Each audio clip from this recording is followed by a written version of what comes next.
مسابقه شما و هوت‌هوت.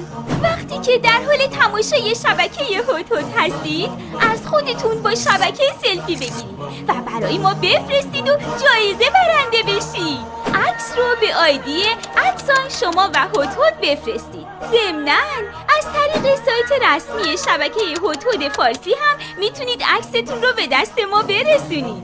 مسابقه شما و هوت‌هوت، یادتون نره.